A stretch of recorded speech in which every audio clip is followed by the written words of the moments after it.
Hello বন্ধুরা, তোমরা সবাই কেমন আছো? আবার একটা খুব ভালো প্রিপারেশন নিয়ে তোমাদের কাছে এসেছি। পনির বাটার মশালা আজকে এটা রান্না হবে। চলো কিভাবে হবে দেখে নিই।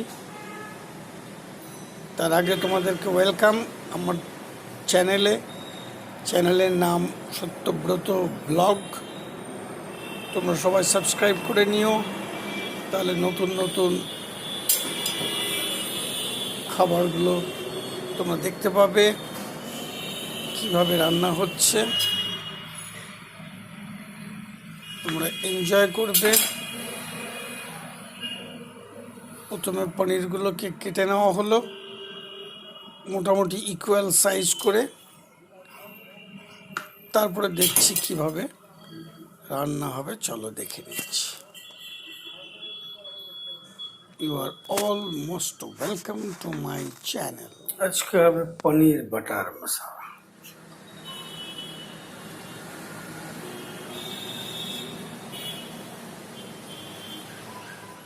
হ্যালো বন্ধুরা, আজকে আমাদের রান্না হবে এই পনির বাটার মশালা। তাতে লাগবে হচ্ছে পেঁয়াজ বাটা। এখানে পেঁয়াজ বাটা আছে দুটো, মোটামুটি মিডিয়াম সাইজের পেস্ট করা আছে। আর এইটা হচ্ছে চালমগজ, কাজু বাদাম, আদা, রসুন। এই মোটামুটি কোয়ান্টিটি দেখে বুঝতেই পারছো কতটা হচ্ছে। এটাকে পেস্ট করা হবে। আর এর মধ্যে 2 চামচ দই দেওয়া হবে, 2 চামচ দই, ঠিক আছে? দিলে এই পেস্ট একটা আলাদা থাকছে, পেঁয়াজ বাটা পেস্ট একটা আলাদা থাকছে। এটা দিয়ে কিভাবে এই পনির বাটার মশলা হবে সেটা তোমরা ক্রমশ বুঝতে পারবে। খাওয়ার পর দেখতে পাবে কিভাবে হচ্ছে। আগে প্রিলিমিনারি যে জিনিসটা করতে হচ্ছে সেটা হচ্ছে পেঁয়াজ বাটা মিডিয়াম সাইজের দুটো, চালমগজ, কাজু বাদাম, আদা, রসুন। এই কোয়ান্টিটি থেকে বুঝতে পারছো কতটা কোয়ান্টিটি। এই 200 গ্রাম ছানার জন্য কতটা পেঁয়াজ আর কতটা চালমগজ, কাজু বাদাম, আদা, পেঁয়াজ, রসুনের পেস্ট দেবে, কতটা দই দেবে। দই মোটামুটি 2 চামচ দেবো। এটা আগে বেটে নিই, তারপর দেখাচ্ছি। এটা হলো তোমার কাজু বাদাম, আদা, রসুন আর ওই আরেকটা কি চালমগজ ছিল, ওইটা পেস্ট করার পর এই দাঁড়িয়েছে। ওকে, এবার তেল দেওয়া হলো কড়াইয়ে। কতটা দেওয়া হলো, সাদা তেল দেওয়া হয়েছে, কতটা দেওয়া হয়েছে বুঝতেই পারছো।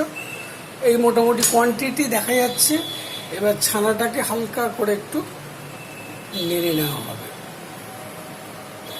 তেলটা একটু গরম হওয়ার জন্য ওয়েট করছি।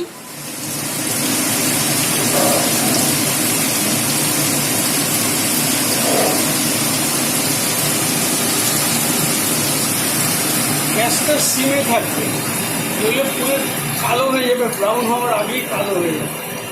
এটাকে ব্রাউন ভাবে ভাজতে হবে।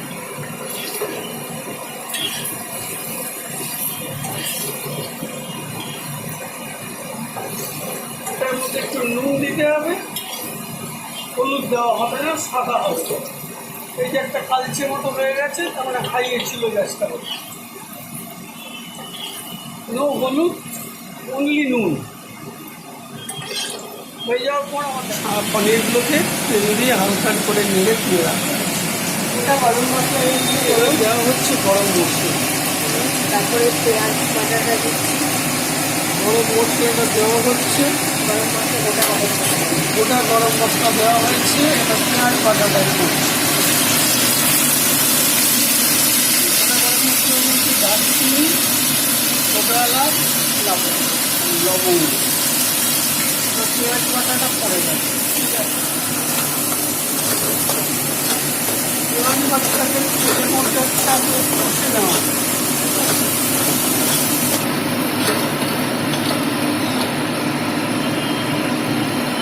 গ্যাসটাকে অ্যাডজাস্ট করে নিতে হবে। হাইয়ে থাকবে, একটু মিডিয়ামে থাকবে, একটু লোয়ে থাকবে। মিডিয়ামে গ্যাসটা দিলে ভালো হবে।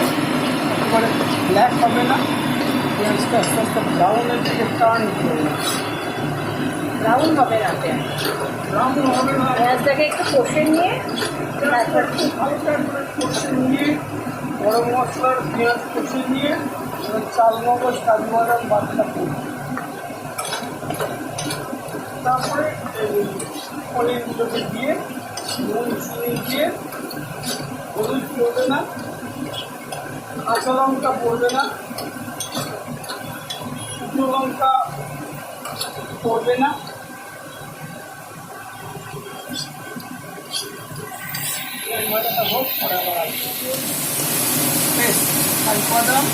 আদা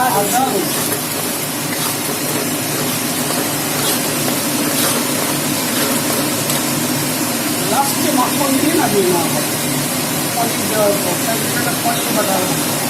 বাটার মশলা একটা মশলা আছে, দিয়ে দেবো? এটাও তাহলে আরও টেস্ট হবে। পনির বাটার মশলা একটা মশলা কিনতে পাওয়া যায় বাজারে, সেটা পাউচ। এই পাউচ একটা লাস্টে নামানোর সময় দিয়ে দিলে ওই ফ্লেভারটা চলে যায়। এটা একটু মশলা পরে তারপরে জল দিয়ে পাতলা করে দিয়ে তারপরে পনিরগুলো দিয়ে দিই। এবার জল পড়ে যাচ্ছে, গরম জল দিয়ে ভালো হয়। আবার একটু পরে দেওয়া হয়েছে গরম জল দিয়ে এরকম করে ডাইলুট করে এবার পনিরগুলো দেওয়া হচ্ছে। এবার পনিরগুলো দেওয়া হয়ে গেল। এবার এগুলোকে চাপা দিয়ে সিমে দিয়ে বয়েল হবে। তারপরে ফিনিশিংটা কেমন আসছে আমাদের পরে দেখা। প্লাস্টিক কেশরি মেথিটা দিয়ে দেওয়া হবে, নুন চিনি দেওয়া হবে, নুন চিনি দেওয়া হয়ে গেছে পরিমাপ মতো। কোয়ান্টিটি থেকে বুঝে নুন চিনিটা দিয়ে দেবে। এর মধ্যে বয়েল করলে পনিরটা আস্তে আস্তে নরম হয়ে যাবে। ঠিক আছে, বড় বড় পনিরগুলোকে একটু ছোটো করে দেওয়া হচ্ছে। এটা তো একটা স্বাদ মাথা দিয়ে করলে শুনে একবার চাপা দেওয়া হয়েছিল, চাপাটা খুলে আমার দেখা হচ্ছে কী অবস্থা।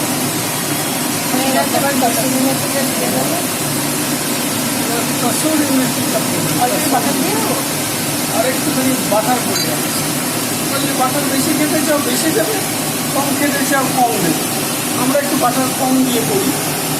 তোমাদের ইচ্ছে করলে একটা যেগুলো ওই কত গ্রামে 10 গ্রামের না কত গ্রামে পাওয়া যায় ওটা দিতে পারি।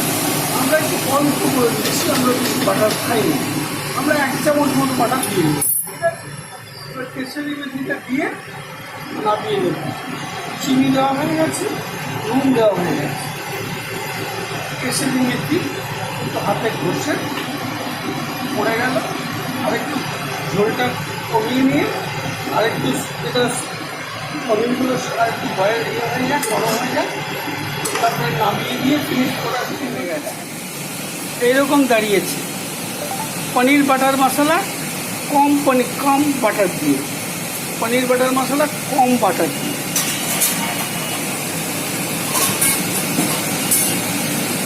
এটা রুটি পরোটা যা খুশি দিয়ে খাও, ভাত দিয়েও খেতে পারো, খুব টেস্টি হবে।